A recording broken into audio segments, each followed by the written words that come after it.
Сабақтың тақырыбы: Қазақ хандығының құрылуы.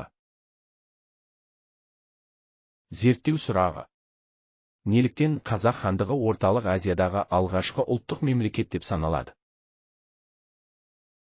Бұл сабақта Қазақ хандығының құрылу себептерін анықтаймыз. Жәнібек пен Керейдің Қазақ хандығын құрудағы саяси ұйымдастырушылық қызметімен танысамыз. Шығыс Дешті Қыпшақ аймағында Әбілхайыр билігінің күшеюі Ұрыс ханның ұрпақтары Керей мен Жәнібек сұлтандарды биліктен ығыстыруға алып келді. Керей мен Жәнібек бастаған сұлтандар Әбілхайырдың мұндай әрекетіне жаулықпен қарады.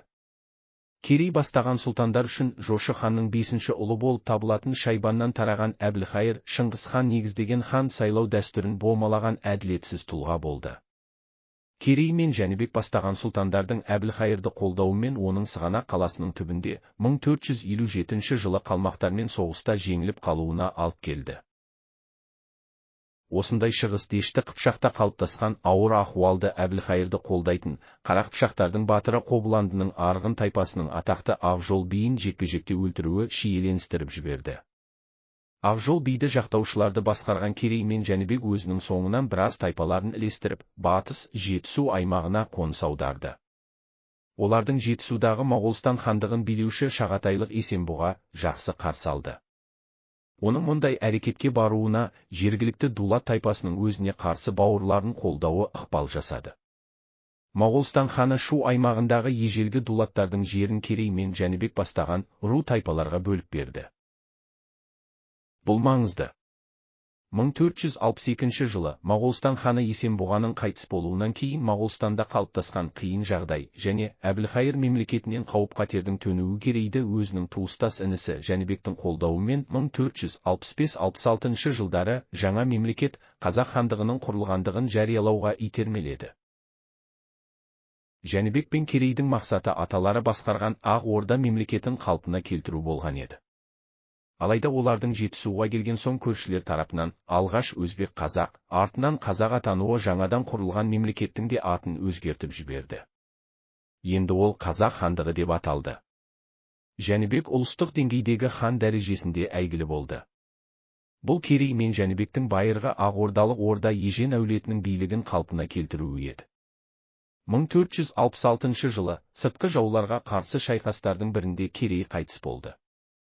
Қазақ хандығының тағына енді Жәнібек отырды. Ол Қазақ хандығын 1474-1475 жылдарға дейін басқарып, әз Жәнібек атанды. Оның тұсында Қазақ хандығы дербес мемлекет ретінде күшейе түсті. Қазақ хандығының құрылуы туралы аса бағалы алғашқы деректі моғолстандық мырза Хайдар Дулатидің Тарих-и-Рашиди атты шығармасынан біле аламыз. Бұл Қазақ хандығының қалай құрылғанын баяндайтын, алғашқы қазақ хандарының қызметін сипаттайтын және осы мемлекетті құрған халықтың қалай қазақ атанғанын түсіндіретін басты шығарма. 1541-1546 жылдары жазылған Тарих-и-Рашидиде 15 ғасырдың орта тұсындағы, яғни Қазақ хандығының құрылу қарсаңындағы орталық Азия аумағындағы мемлекеттердің саяси жағдайы жазылған.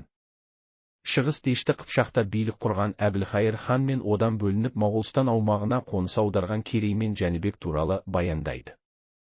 Олардың қазақ атануы тиянақты жазылған. Осы еңбектегі қазақ сұлтандарының билік жүргізуінің басы 870 жылдан басталады деген мәліметтер қазақ хандығының құрылу тарихындағы ең басты, ең негізгі жазба дерек. Қазақ хандығының құрылуына қатысты ой-пікір айтып, тұжырымдар жасап жүрген тарихшылар осы кітаптың мәліметтеріне сүйенеді.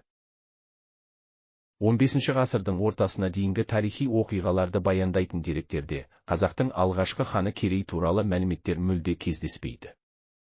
Тек Тарих-и-Рашидиде Керей ханның өзінің туысы Жәнібек ханмен бірге қазақ хандығын құруға атсалысқаны айтылады.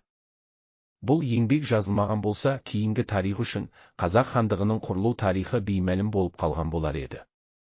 Алғашқы қазақ хандарының қызметінен тарих хабарсыз болатын еді.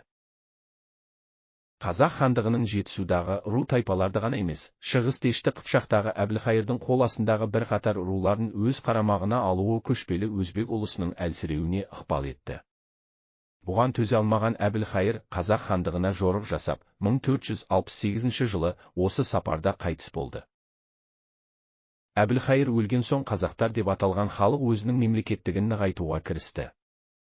Енді Шайбан әулетіне қарсы Шығыс Дешті Қыпшақты қазақ хандығына қарату жолындағы күрестері басталды. Алғашқы қазақ ханы Керейдің аз уақыт қана хан тағына отырып, қазақ хандығын құруға ғана мүмкіншілігі болған. Осы тұста Жәнібек қазақ хандығының дербес мемлекет ретінде нығайтып, өркендеуіне берік күш салды. Мемлекет қайраткері ретінде ол қазақтар арасында ерекше беделге ие болды. Есте сақта. Қазақ тарихында екі ханға ғана халық әз, яғни Әзиз деген есімді қосарлаған. Олардың алғашқысы Керейден кейін қазақ жұртына хандық жасаған Жәнібек. Екіншісі, осы ханның кейініректегі ұрпақтарының бірі, әйгілі Әз Тәуке хан. Әзиз қасиетті Құранда бәрінен үстем деген мағынаны аңғартады. Жәнібек шығу тегі жағынан Ақ Орданың әйгілі ханы Ұрыстың 8-ші ұлы Қойыршақтың баласы, Барақ ханның 3-ші ұлы болып табылады. Қазақтың алғашқы ханы Керейдің ұлы Бұрындық хан, қазақ хандығын Жәнібектен соң көп жыл басқарып, хандықтың дербес мемлекет болып қалыптасуына көп еңбек сіңірді. Бұрындық ханнан соң хандық тағы Жәнібек хан ұрпақтарының қолына көшті. Әз Жәнібек хан жан-жақтан анталаған жауларға қарсы соғыстан қолы босамаса да, мемлекеттік жүйені нығайту, халықтың басын қосу жолында көп іс тындырды. Алғашқы қазақ хандары ұлы дала аумағында тұңғыш рет этникалық негізде қазақ деген халықтың бір тұтас және тәуелсіз мемлекетінің дүниеге келуіне зор үлес қосты. Топпен жұмыс. Жоғарыда келтірілген дерек мәліметтерін сабақ барысында игерген білімдеріңді пайдалана отырып, төмендегі сауалдар негізінде талда. Біліміңді шыңда. Сұрақтарға жауап бер.